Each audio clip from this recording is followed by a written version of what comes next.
Selamat siang, Om Swastiastu. Assalamualaikum warahmatullahi wabarakatuh. Shalom, salam sejahtera untuk kita semua.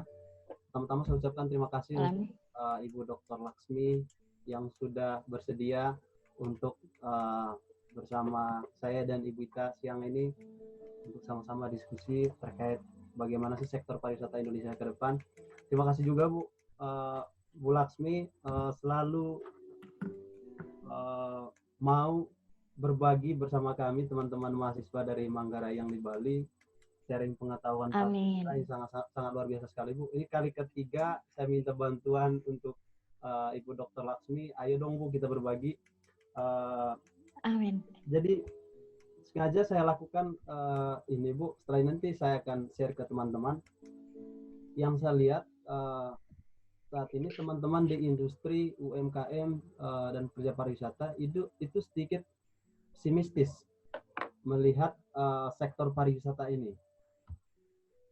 Jadi mereka menganggap bahwa sektor pariwisata ya sudah mati, jadi tidak perlu dipikirkan lagi. Oke. Keberadaan dari pandemi COVID-19 kalau kita flashback lagi itu mulai sejak tanggal 2 Maret di Indonesia, dan sejak tanggal 2 Maret itu pariwisata di Indonesia itu mengalami drop yang sangat signifikan. Jadi jumlah kunjungan orang yang melakukan kegiatan perjalanan wisata itu dibatasi. Malah sebelum Indonesia terkena atau terpapar COVID-19, sudah banyak negara-negara di dunia yang sudah terpapar duluan. Dampaknya negara di luar itu melakukan kebijakan lockdown untuk negaranya, sehingga orang yang berada ataupun wisatawan yang menjadi target kita itu tidak bisa keluar dari negaranya. Jadi mereka safe di negaranya, jadi kita kehilangan orang untuk datang berkunjung ke kita. Jadi kita tidak memiliki income. Rentetannya banyak teman-teman pekerja yang bekerja di industri pariwisata, UMKM dan sektor lainnya banyak kehilangan pekerjaan karena sektor pariwisata dan beberapa industri lainnya itu sudah mengalami penurunan income, bahkan tidak ada income sama sekali dalam 1 tahun. Omsetnya pun turun. Jadi kebijakan-kebijakan yang dilakukan antara lain ada yang dirumahkan tanpa harus dibayar, ada yang dirumahkan dengan sistem bayar pakai persen-persenan, ada juga yang permanently mereka tidak dibayar, dirumahkan, dan tidak tahu kejelasannya apakah mereka akan tetap dipanggil kembali ketika COVID ini sudah berlalu di Indonesia. Ya. Selain itu di era pergantian Menteri kita, Menteri Pariwisata Indonesia, Bapak Wisnu Tama saat ini, kalau Menteri Arief Yahya, kalau kita flashback lagi, strategi yang diterapkan oleh beliau untuk sektor pariwisata Indonesia adalah lebih ke kuantitas. Jadi prioritasnya target wisatawan per tahun sampai tahun 2019 targetnya beliau kemarin 20 juta wisatawan, kalaupun itu belum tercapai. Strategi yang terbaru dari Bapak Menteri baru kita, Menteri Pariwisata, adalah lebih ke kualitas. Jadi kita harus mencapai 20 wisatawan tahun 2020. Kita lebih pada seberapa besar atau seberapa banyak, kalaupun hanya 10 juta ataupun tidak mencapai 20 juta, tapi seberapa besar mereka spending of money di Indonesia. Tapi kalau kita flashback kembali, jadi pada bulan Januari dan Februari di jumlah kunjungan wisatawan di Indonesia, kalau 2017 pada bulan yang sama itu 2.131.356, 2018 itu mengalami peningkatan 0,07%. 2019 juga terus meningkat pada bulan Januari dan Februari, tapi pada bulan Januari Februari tahun 2020 itu mengalami penurunan. 2020 penurunan. Jadi, kalau 2019 itu sebanyak 2.445.731 wisatawan mancanegara yang berkunjung, 2020 hanya 2.157, itu mengalami penurunan minus 0,13%. Jadi dengan target devisa kita di tahun 2020 ini kurang lebih 21 billion US dollar. Jadi ini betul-betul struggle yang sangat luar biasa harus dilakukan oleh Kementerian Pariwisata untuk mencapai target untuk devisa kita. Kalau yang untuk ke Ibu Laksmi, Ya.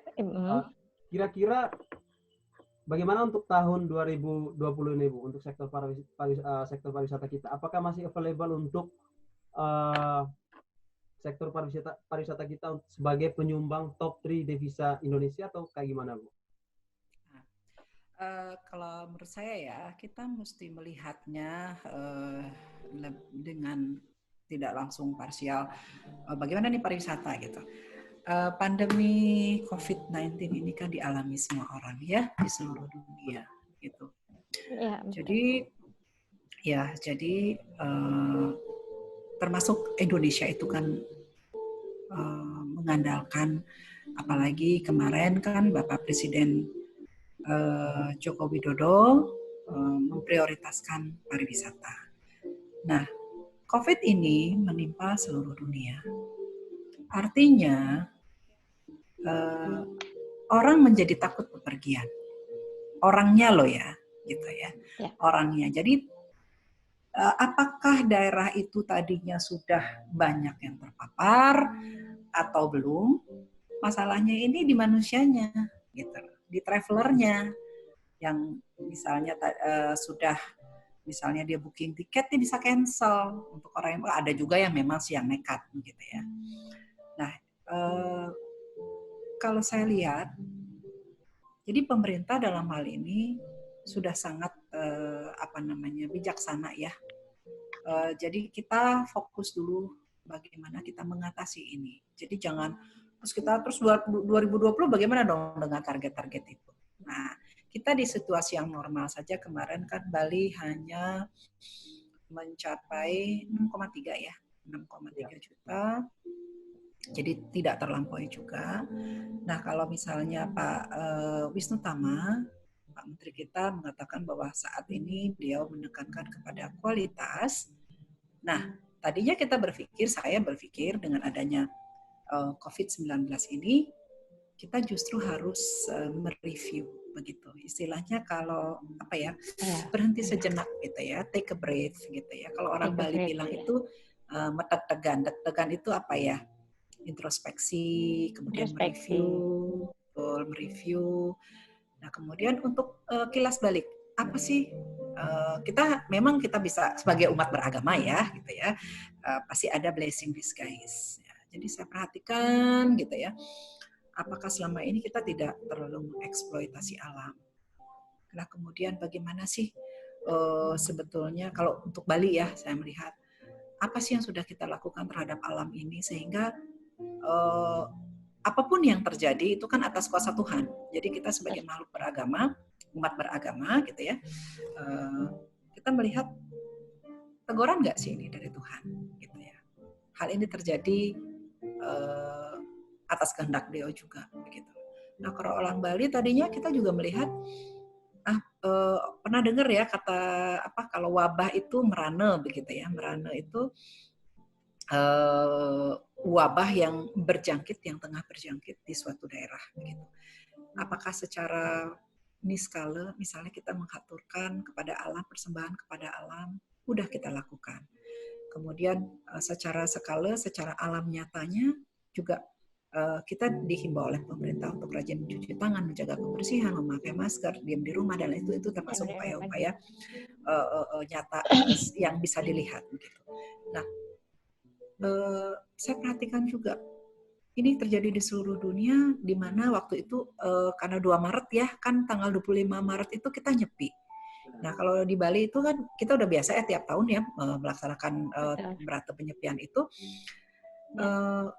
Dari media sosial, dari internet, kita juga bisa saksikan luar biasa di dunia itu ya, kota-kota itu menjadi hening sejenak begitu, hening sejenak dengan adanya COVID ini. Jadi ikon-ikon wisata dunia itu nol sama sekali karena sudah berlaku lockdown. Nah, di mana atmosfer, kemudian udara, langit menjadi cerah. Banyak yang mengatakan bahwa, aduh, ini ya luar biasa ya. Tumben melihat misalnya, tumben melihat Tumben Jakarta kelihatan gunung apa sih itu Gunung. dilihat di gunung itu yang ada di Jawa Barat itu kelihatan misalnya. Kemudian dari Bali Gunung Rinjani itu tampak nyata sekali. Rinjani. Ya, dari Bali ya, padahal itu kan jauh gitu. Nah, Ya. hal-hal seperti ini kan blessing disguise begitu. Nah, kemudian kalau untuk Bali menurut saya di samping apa namanya efek positif gitu ya, kalau kita mau introspeksi, nah saat inilah kita sebetulnya berbenah gitu. Kita memanfaatkan waktu jeda ini untuk berbenah. Berbenah itu berbenah dalam apa skala yang holistik gitu ya, yang holistik misalnya dari bandara bagaimana sih kapasitas bandara kita, kemudian bagaimana sih jalan raya kita, jalan-jalan menuju destinasi, bagaimana sih destinasi tersebut, kemudian hotel-hotel itu bagaimana gitu, apa perlu lagi penambahan kamar nggak? Karena dari sebetulnya kebutuhan maksimal Bali yang available untuk penyediaan kamarnya ini udah berlebihan kan? Nah, seperti itu misalnya. Kemudian air, ketersediaan air, listrik, logistik dan lain sebagainya. Itu kita lihat.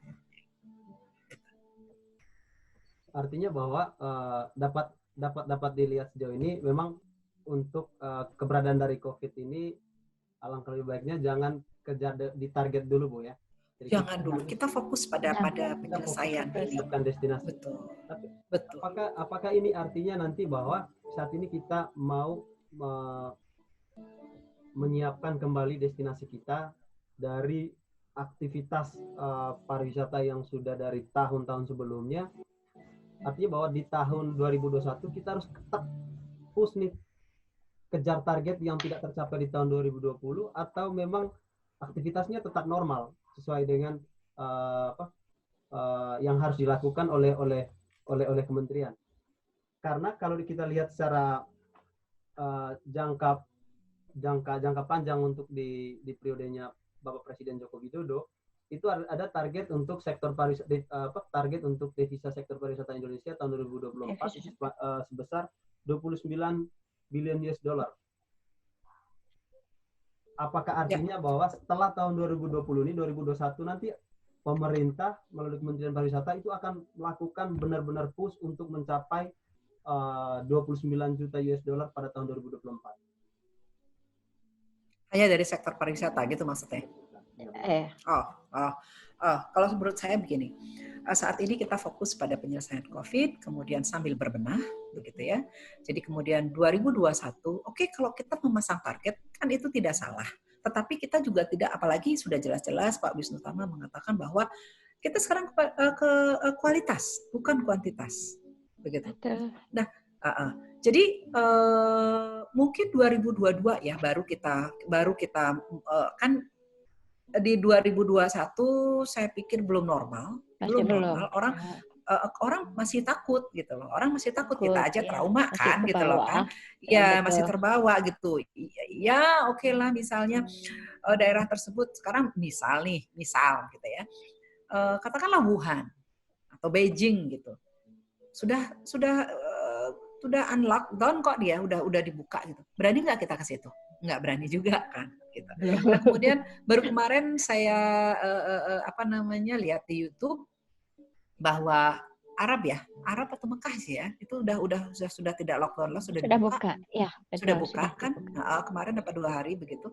Apakah kita serta-merta kesananya mungkin nggak, tetapi jalan-jalan yang dilalui, kita misalnya transit, itu kan juga harus faktor-faktor yang harus diperhitungkan. Banyak. Iya, betul. Jadi masih betul kata Pak Wisnu Tama, Pak Menteri, bahwa 2022 kita baru ini. 2021 saya pikir masih kita mereview ya, untuk repositioning, kemudian menata juga. Gitu. Kalau saya coba ke Ibu Ita, di Ibu Laksmi. Ibu Ita ini manajer di Komodo Escape di Labuan Bajo. Tadi beliau juga kemarin ikut mensponsori kegiatan Komodo eksibisi yang dilakukan di Pantai Kuta, Bu. Kemarin hadir. Jadi beliau saat ini sedang berada di Labuan Bajo. Jadi kita di 3 kota yang berbeda, Bu. Saya di Jakarta, Ibu di Bali, dan Kak Ita Saya di Labuan Bajo. Iya. Kalau untuk Kak Ita, Jadi dari tadi Ya, paparan dari Dr. Laksmi mengatakan bahwa besar kemungkinan sektor pariwisata akan kembali kondusif kurang lebih tahun 2022. Dari sektor di teman-teman di industri, apakah masih bisa survive untuk sampai tahun 2022 untuk industri pariwisata dengan artinya dengan income jumlah kunjungan yang tidak pasti akan terjadi bertambah di tahun 2021 karena kepercayaan dari turis untuk berkunjung itu masih sangat minim dari keberadaan dari pandemi ini. Apakah itu masih bisa survive, Bu, untuk ini sampai tahun 2022? Oke, baik. Terima kasih ya, Yones ya. Selamat siang Ibu. Saya senang bisa ketemu, bisa kenal, walaupun cuma lewat conference call seperti ini, tapi satu kehormatan juga buat saya ya. Baik, lanjut. Kalau buat kami di Labuan Bajo ya, mungkin sebelum saya akan sedikit menceritakan atau saya akan sedikit menyampaikan gambaran kondisi saat ini.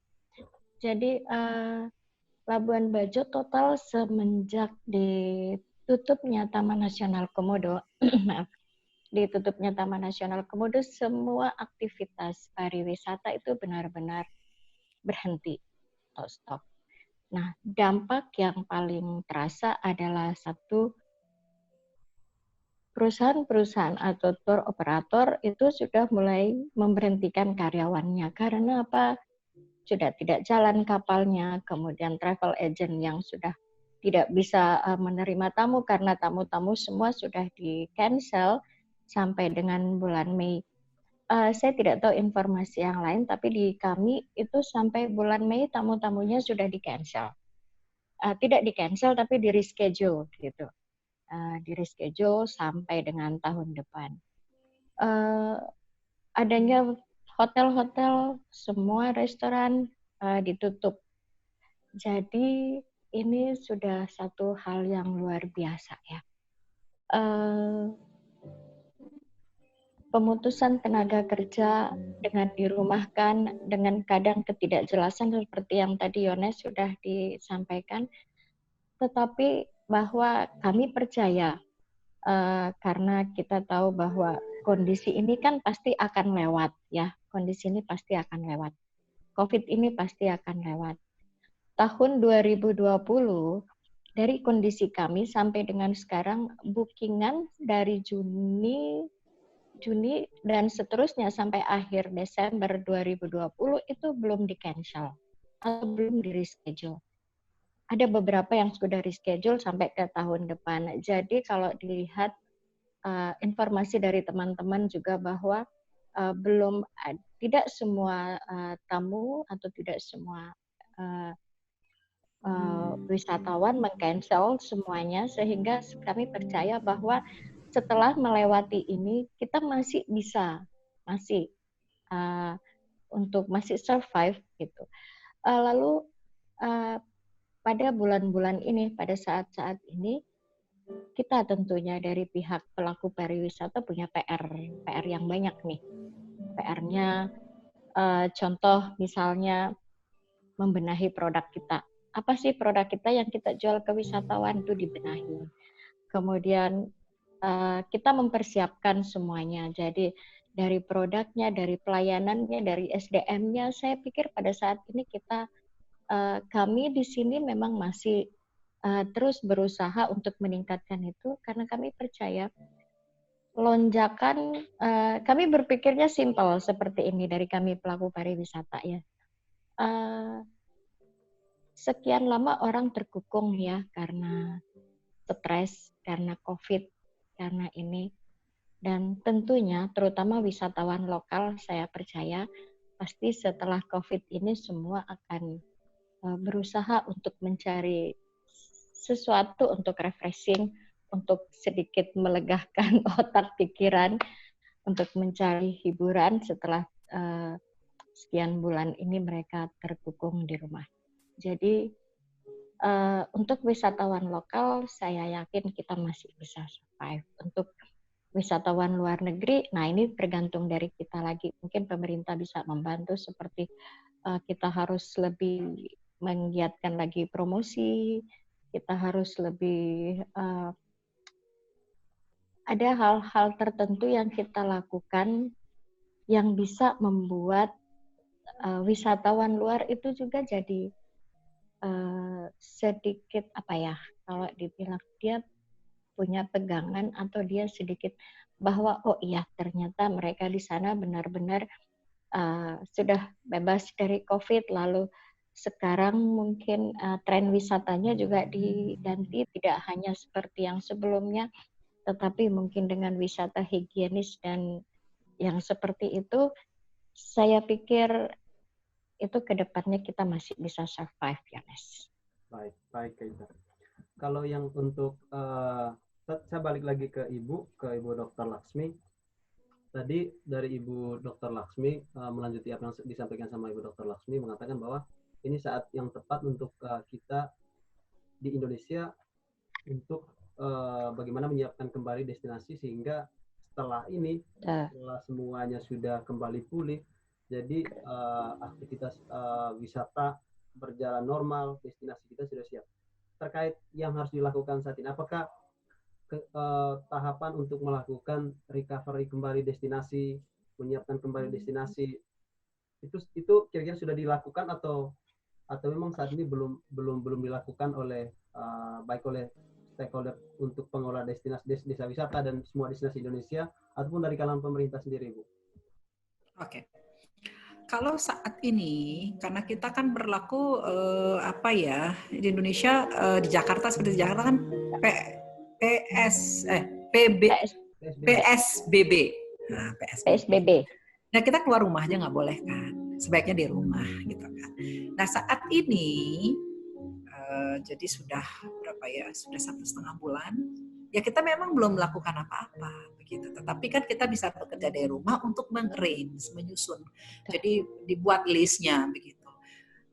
Kalau ada yang memprediksi bahwa COVID ini di Indonesia akan berakhir sekitar Juni, Juni, Juli, katakanlah Agustus ya, katakanlah Agustus baru mulai.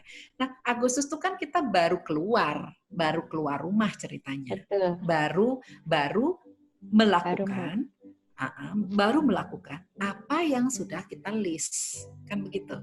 Katakanlah di 2020 ini habis waktu kita untuk melakukan list things to do-nya. Nah, kemudian di 2021 sambil kita menyusun budget apa yang harus kita lakukan, ya, Nah, ini baru bergerak begitu. Baru bergerak di 2021. Jadi belum bisa normal. Tetapi kalau misalnya seperti yang Ibu siapa? Ibu Ita bahwa ada beberapa tamu yang artinya melanjutkan, artinya keinginannya berwisata, begitu. Ya paling tidak itu kan bisa istilahnya memberi suntikan, gitu ya. Memberi suntikan nggak apa-apa, monggo jalan saja. Tetapi secara general, overall gitu ya, kita baru akan berserentak bersama-sama melakukan aktivitas pariwisata dalam arti yang sebenar-benarnya itu di 2022 gitu. 2021 itu masih menata kalau saya bilang. Masih menata. Kalau 2020 itu melis gitu. Melis karena kita nggak boleh keluar rumah. Apakah nanti tidak akan bertabrakan, Bu? Jadi orang datang berkunjung, tapi di sisi lain kita sedang merecovery destinasi. Dari destinasi kita sepertinya kurang terlalu siap untuk menerima wisatawan pasca COVID. Karena itu bertabrakan, orang datang, orang sedang berdatangan, tapi sisi lain kita sedang recovery destinasi. Ya, itu kan maksudnya entah bagaimana teknisnya begitu ya, entah bagaimana teknisnya, umpama kan kalau iya itu soal teknis kembali itu kalau menurut saya reka-rekaannya seperti itu gitu loh ya. Kalau udah tamunya datang kan yang sebelah sini jangan dulu begitu ya. Misalnya dia masuk melalui pintu kiri ya yang di pintu kanannya lah yang kita perbaiki. Sama kan halnya seperti memperbaiki misalnya kamar hotel, kan Ibu Ita lebih tahu masa kamar hotelnya semuanya diperbaiki langsung, pasti bertahap kan. Kalau 10 kamar dulu ambil gitu. Jadi menerima tamunya di 15 aja, misalnya 15 room, 10 roomnya barangkali masih dalam tahap renovasi begitu misalnya, atau make up atau makeover. Kemudian kalau udah Makeover. jadi ya tahap lah makeover gitu, didandanin kembali gitu. Kalau yang terkait diskualifikasi produk yang disampaikan sama Kak Ita tadi, jadi saatnya untuk teman-teman di industri saat ini harus take look kembali produk kita, kira-kira apa yang harus kita buat, apa yang harus dirubah. Apakah ini maksudnya bahwa ini sebagai salah satu upaya dari teman-teman industri untuk merangsang kembali sektor pariwisata, menarik minat orang untuk berkunjung, atau seperti apa, Kak? Siapa nih, saya? Nah, kalau saya ya Yonas, saya melihatnya begini. Bukan berarti begitu nanti kitanya udah siap gitu, sepertinya COVID berlalu terus kita genjot, itu juga salah. Ingat ya, sekali lagi saya bilang penekanan saya adalah kita mereview. Kalau di Bali udah benar nggak sih kita itu misalnya mementaskan, kan kalau Bali itu kan unggulannya kan adalah budaya. Yonas kan pernah tinggal di Bali. Misalnya membawa kesenian ke hotel, kemudian dijual murah, begitu misalnya. Kemudian tamu, istilahnya kita buka gerbang semua pintu, bahkan emergency exit door saja kita buka, yang mana gajah masuk, kecoa masuk, semut masuk begitu. Kan kita juga di sini juga kita menyaring begitu. Ya bukan berarti kita langsung wah tancap semua, enggak. Ini yang saya maksud dengan ketika kita work from home ini yang kita harus bicarakan, yang saya maksud dengan list, ini nggak boleh, ini boleh, ini yang harus dilakukan, ini yang nggak harus dilakukan. Nah, kalau misalnya itu, ini saatnya kita mereview. Budaya kita tereksploitasi berlebihan nggak? Kemudian alam kita. Nah, kita lihat sekarang deh, buktinya apa? Saya misalnya work from home, saya nggak keluar juga nggak mati kok, gitu. Artinya saya tidak makan di restoran, saya makan dengan sederhana di rumah, hidup kok, gitu. Nggak apa-apa kok. Saya juga nggak bepergian, nggak pelesiran, gitu ya. Nggak apa-apa kok. Ya kan, Mbak Ita kan? Artinya apa? Betul. Bermodal. Artinya begini. Secara singkat saya bilang begini. Alam itu untuk memenuhi kebutuhan manusianya. Itu mampu kok. Kan kitanya yang greedy, begitu. Ya kan dia mampu, baik-baik aja kok. Sekarang saya makan misalnya, saya tidak harus makan di restoran. Nah sekarang apalagi banyak yang saudara-saudara atau teman-teman kita yang tiba-tiba jadi koki, tiba-tiba punya usaha catering di rumah yang kita delivery, misalnya malas masak, saya datengin aja deh online, datengin, hidup kok gitu, fine-fine saja begitu. Artinya kan ini hikmah yang harus kita sebetulnya ambil begitu. Nah sekarang juga manusia dituntut untuk sederhana. Umpama nih, ini baru hari ini nih saya sedikit pakai lipstik ini Mbak Ita. Jadi karena kita pakai masker kan nggak perlu. Artinya apa? Manusia kembali ke sejatinya orang itu begitu loh. Jadi begitu juga alam. Ya lo punya duit banyak, lo keluar juga nggak bisa. Lo mau pergi ke luar negeri, pesawat yang nggak ada, mau nggak mau kan. Gitu. Kita melihat itu dari sisi positifnya, begitu ya. Itu yang saya maksud dengan, kita di rumah aja kok, nggak apa-apa kok gitu. Apa sih sebetulnya, gitu kan? Ini kan pariwisata ini kan adalah dampak atau efek atau istilahnya dari kalau buat orang Bali kan. Dampak dari aktivitas budayanya yang dimana atraksi itu dianggap dulu kan juga enggak, biasa-biasa aja, Balinya agraris kok gitu. Segitu. Oke, betul. Kalau misalnya dari mungkin benar seperti tadi yang disampaikan Ibu Dokter bahwa ini saat ini memang kita harus banyak pakai juga untuk refleksi ya. Baik secara pribadi, baik kita secara organisasi, baik secara pemerintahan gitu. Kita merefleksi lagi semuanya dan saat yang tepat waktu sekarang ini, seperti tadi saya bilang, kita mempersiapkan diri untuk produk kita yang lebih baik, untuk SDM kita yang lebih bagus untuk ini.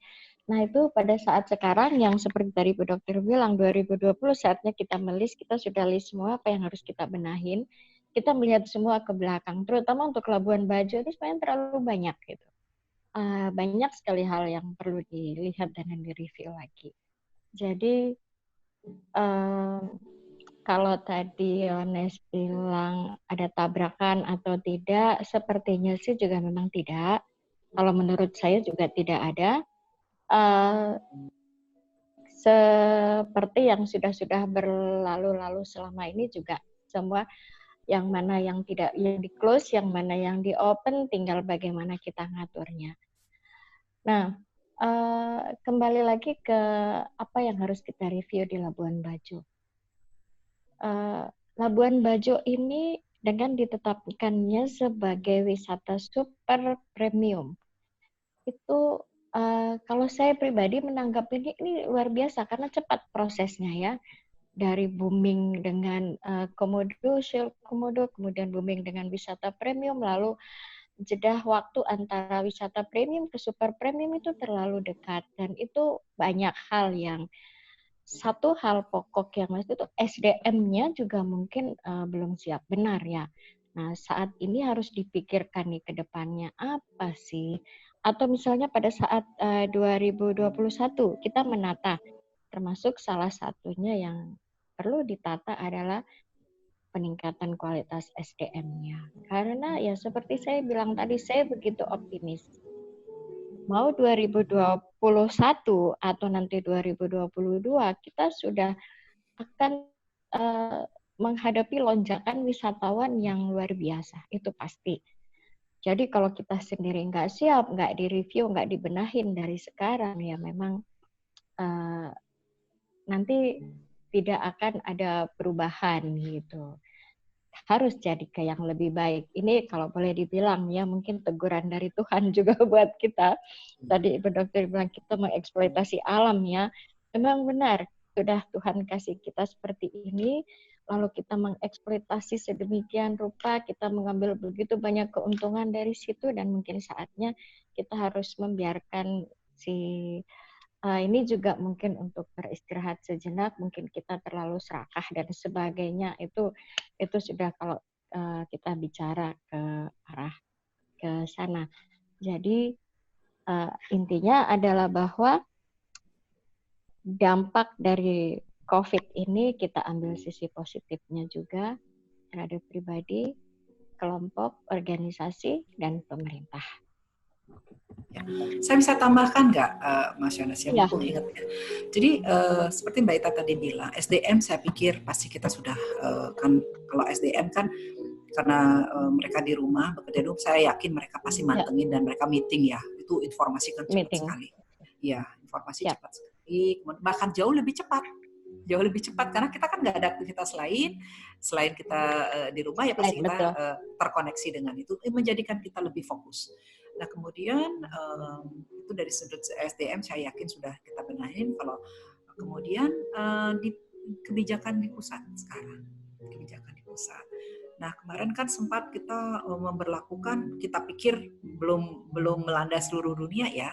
Kemudian tadinya wah kita seperti mensegmentasi gitu. Wah Cina jangan dulu deh, mending yang Cina gimana sih, tidak berlaku visa on arrival begitu ya. Nah, tidak berlaku. Sekarang Mas. Kemudian yang lain begitu. Nah, ini juga saatnya begitu. Ini juga saatnya. Bebas visa itu kita punya berapa sih? 67 ya?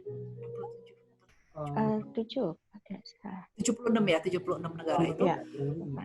Kurang lebih itu. Kurang lebih. Ya, 76 itu kita juga lihat yang mana potensial begitu. Yang mana potensial, kalau yang kan nggak serta-merta 76-nya dari yang sekarang itu lolos semua gitu kan. Jadi kita juga berlakukan itu. Ya saatnya sekarang itu kita, kalau kita sudah memperbaiki, membenahi destinasi kita, ya kita jual mahal lah gitu. Saya suka gemes kalau melihat, saya tidak setuju dengan kadang-kadang orang berbicara itu saya menyediakan paket murah loh. Kok paket murah sih gitu. Kok saya nggak setuju.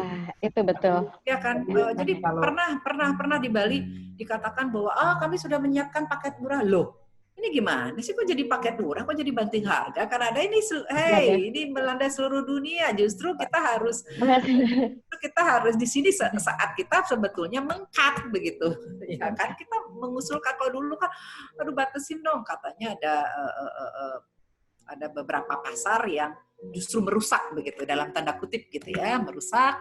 Ya, Kemudian betul. saatnya sekarang berbenah. Nah kan ini sebetulnya kesempatan untuk kita.